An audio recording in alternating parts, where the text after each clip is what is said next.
doesn't want to evict a good tenant from your property, but with rising costs, you're not sure what to do? Then watch this video with CEO of Social Housing Options, Denzel Matsaudza, and learn how eviction is not the only option. And don't forget to fill out the form in the YouTube description link below for Denzel's team to help you find solutions and help keep tenants in your property. Thank you for joining me today, Denzel. It's really great to have you on and to talk more about your business, Social Housing Options, as I think it's such a great business during these uncertain times in that it helps landlords and tenants. It helps tenants stay in the property, avoid homelessness, and helps landlords keep their tenants in their properties. As I think, as we'll come to discuss later on, and obviously your catchphrase, eviction is not the only option. So if we could just first start with Social Housing Options, how did it first start and how did it all come about? Firstly, thank you so much, Gabriella, for having me on. I'm super excited to be here. And as you know, and we've been saying, eviction isn't the only option. And how we came about to this place, well, it was back in 2022, and I think Liz Truss puts out her mini budget. And in the space of a few weeks, the mortgage rates went from like 0.5 to 5%. And the landlords were saying, there's no way I can take all of this cost on myself. I need to pass this cost on to the tenants. Now, at that time, I already had a portfolio of myself, which I was doing lettings, and my portfolio was made up of families that were previously homeless. So when the tenancies were now coming up for renewal, my own tenancies, landlords were calling me and saying, "Daniel, look, I want to keep a tenant, but there's no way that I can afford to not increase the rent. I need to pass on some of this rent increase." But obviously, for a tenant on universal credit, a few £100 is the difference between life and death. So I was saying, well, unless something is done, these families are going to end up back on the street. So I went to the councils and I started speaking to them and I said, look, we need to do something here. Otherwise, we're going to see all the good work we've done be reversed. So we started working with the councils and they started making one-time shortfall payments to cover the top up that the tenants couldn't afford. And they made these cash lump sum payments and I was able to renew all my tenancies and prevent homelessness. Then I thought to myself, if I needed this help with my portfolio, I bet there's other letting agencies, there's other landlords who need a similar type of help. So that's when Social Housing Options was born. And that's when we started saying eviction is not the only option. I think that's so good to hear that how you started first with your own portfolio and then like as you say that other landlords are going to need it, and as we've seen there's lots of landlords contacting Social Housing Options, so I think it's really great. So for any landlords that are watching and are thinking about using Social Housing Options, can you just explain the process? So for example, if a landlord might ring you up and say, "Oh, Denzel, my mortgage costs are going through the roof. And then as a result of that, I've had to increase the rent, say by 500, £600. And I want to have the tenant remain at the property. I want to help support them. And then, of course, the tenant will want to stay in the property as well. They don't want to move." So, how can Social Housing Options help the landlord and the tenant in this process? For sure. And those are the cases that we get almost day in and day out. So the best way I can tell you is by giving you a story of how we helped our case. So we had this family, and the landlord actually put the rent up by £700 per month.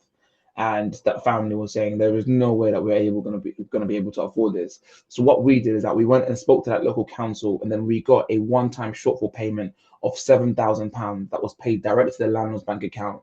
This then enabled us to sustain that tenancy and then prevent that family from becoming homeless. So effectively, what we would do for other landlords or letting agents out there is that you would tell us what the shortfall is.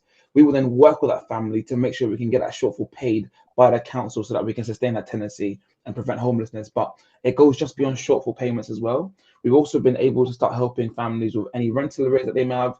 We recently helped a family that was in £3,500 worth of rental arrears. And the aim of the game is this: there's no council that wants to see a family be evicted, because once a family is evicted, they then end up back in temporary accommodation. And when a family is in temporary accommodation, it can cost the council 20, £30,000 a year. And as we all know, temporary accommodation isn't all that temporary. Some families end up there 1, 2, 3, 4, 5 years. And that's why we see this temporary accommodation bill is rising. So what we're doing is that we're getting stakeholders in the room, councils in the room, people who can do something about the challenge these families are facing. And we're doing something about it to keep that family in situ and prevent homelessness and sustain the tenancy. That's really great to hear about what Social Housing Options is doing. And as you were saying there about temporary accommodation, it's costing councils billions and billions of pounds. And obviously, as you were just saying, that temporary accommodation isn't all that temporary and that you're getting people staying there for 2 or 3 years. And as you were mentioning a little bit earlier about how you help with benefit payments to tenants, I was wondering if we could just delve into that a little bit deeper.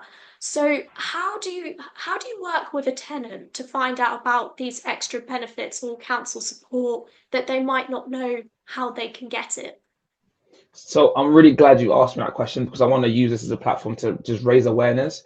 There was a figure quoted recently by Policy and Practice. I think it was like 23 billion pounds. I'm not sure if that's the exact number, but there's about 23 billion pounds that goes unclaimed that families don't know that they're entitled to it.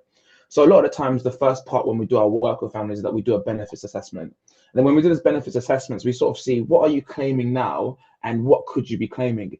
And it's very interesting to see because a lot of families, when they first move into a property, their lifestyle changes so much. So let's say, for example, a family may have been unemployed initially, but now they've actually picked up a job and they're working part time.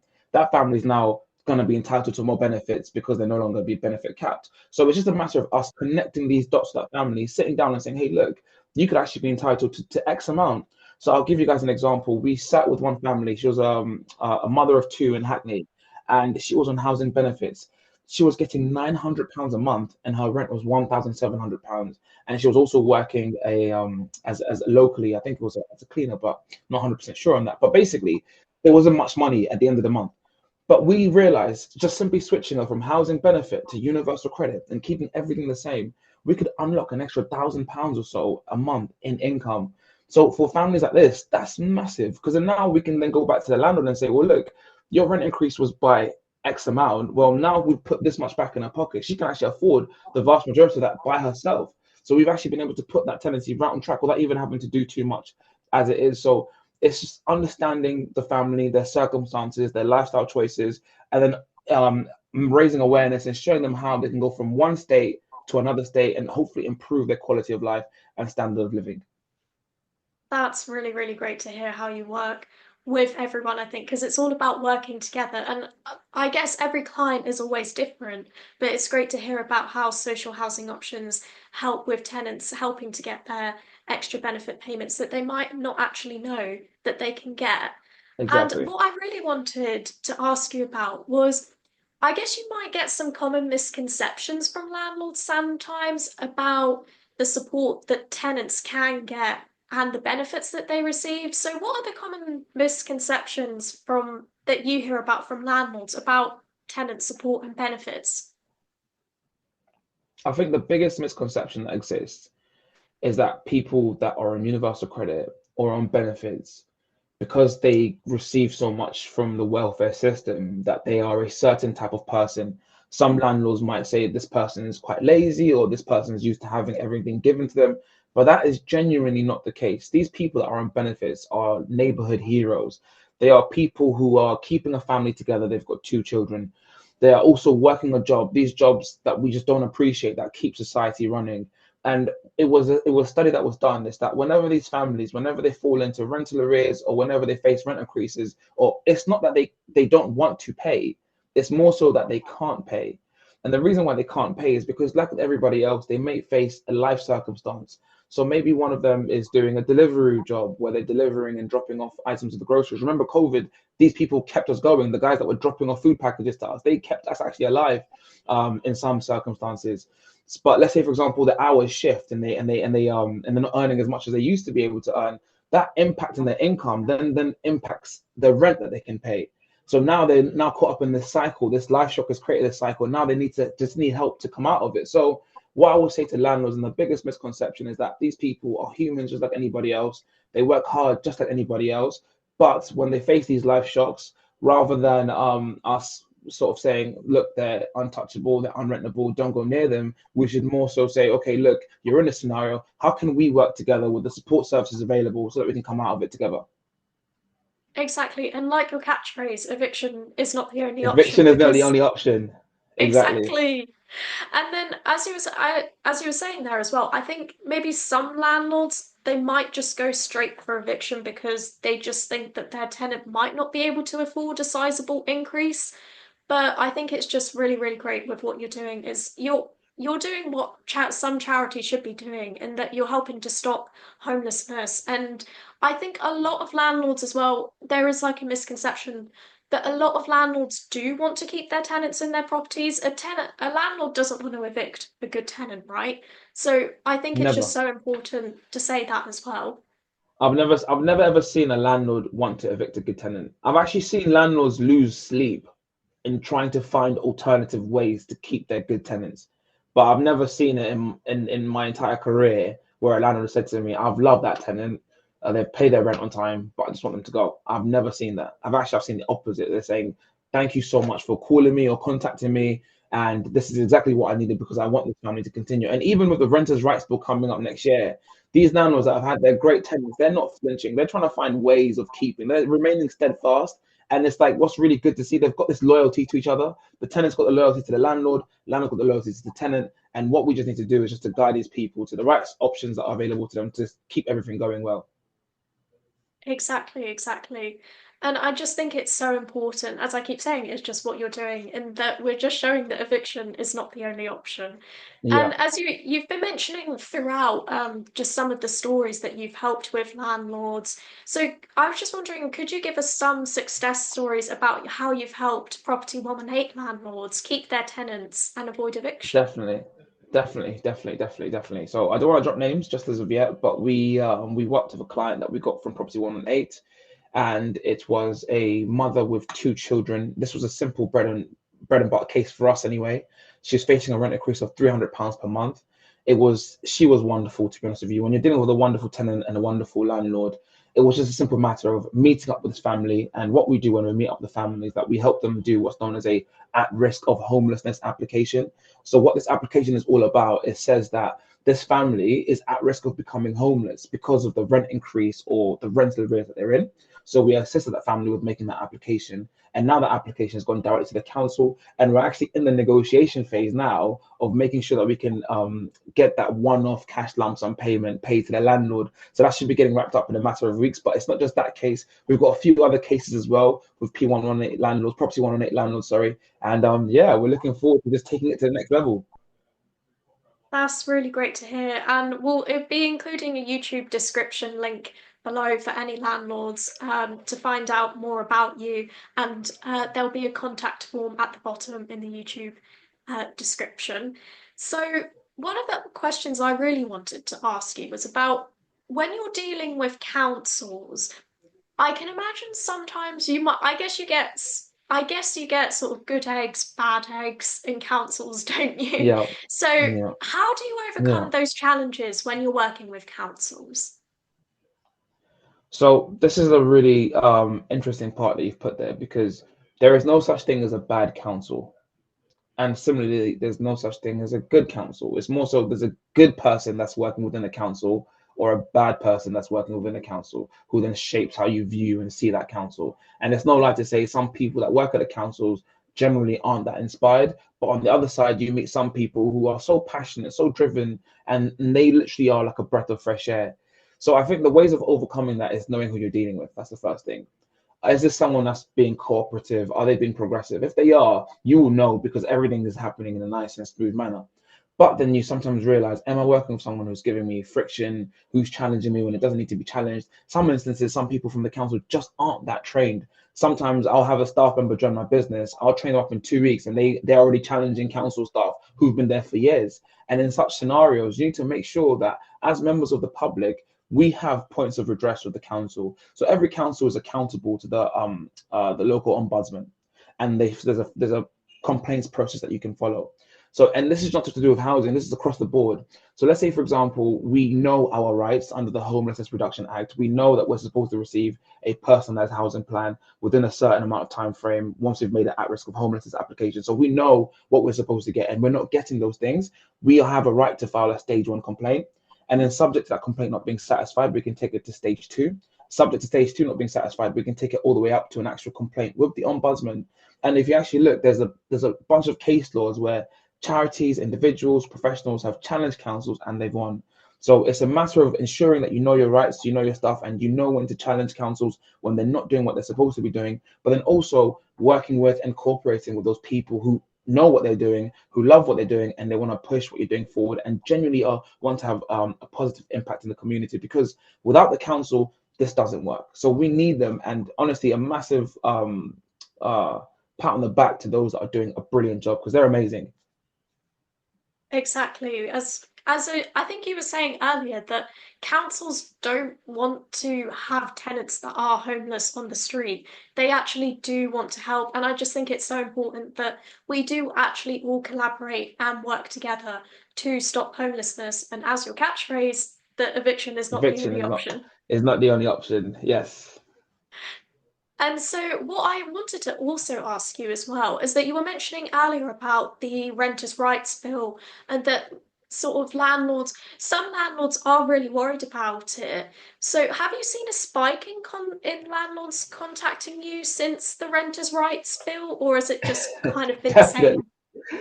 Definitely, and oh my days, landlords are frustrated, and rightly so. I mean, some parts of the bills are just scary, and we're getting landlords contacting us, and sometimes some landlords have just been sort of fear-mongered and they're a bit misinformed. Some landlords are right on the money, and it's true. We're seeing the biggest set of legislations in the PRS in 20 to 30 years. We need to really get ahead of the game and start making preparations now. And one thing I always say to landlords that are renting and they're approaching the renters' rights bill and they want to keep their properties, I always say to them, look, you've got a tenant universal credit or housing benefit. That's not necessarily a reason to just say, oh, renters' rights bill's coming in, Section 21's going, so I'm going to evict. What I want to continue to say to those landlords or those letting agents, councils will be there for you. Because why would a council want to see in the hundreds or the thousands families being evicted as a consequence of the renters' rights bill? They're not going to want to see that happen.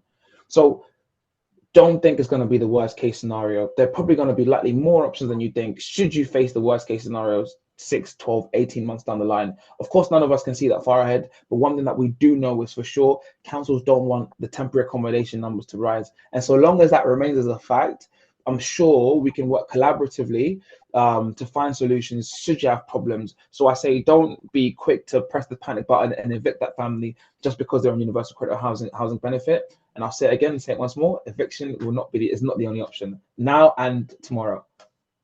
Exactly, exactly. And I think, as you were saying there as well, there are a lot of landlords that are really worried about it, but they do want to help keep their tenants in the property. As we were saying earlier, landlords don't want to evict good tenants. And I think you were saying earlier that some landlords are literally losing sleep over evicting their tenants 100%. because I mean, I hear like on the Property 118 website that some landlords, they've had their tenants in their properties for 10, 20 years. They formed a really good relationship with them. They really don't want to be evicting their tenant. And I guess you come across that a lot as well. 110%. Just the other day, I was dealing with a landlord who basically had a tenant who's raised their children there, and the children are now 18. Another landlord who's seen those children when they were toddlers, and now they've become teenagers or going off to uni. And the teenagers, the tenants, actually call the landlord auntie, or they're like, "Mom, please keep us in this property." And the landlords are telling me, like, Denzel, look, I don't want to get rid of these families. I want to keep these families in these homes. I know the children and everything else. So I think what's really encouraging in all of this, I think it's the human tendency to want and crave meaningful connections.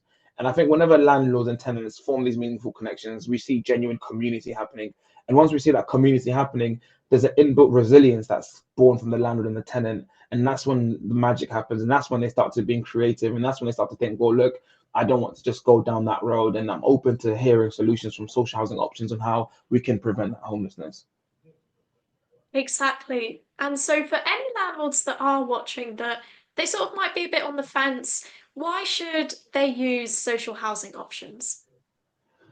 The reason why, that's a really good question. The reason why you should use us is because you're working with people who have lived and experienced it. I mean, I had my own portfolio of families, and I know for sure you do not want to see that person, that family, that tenant end up on the street.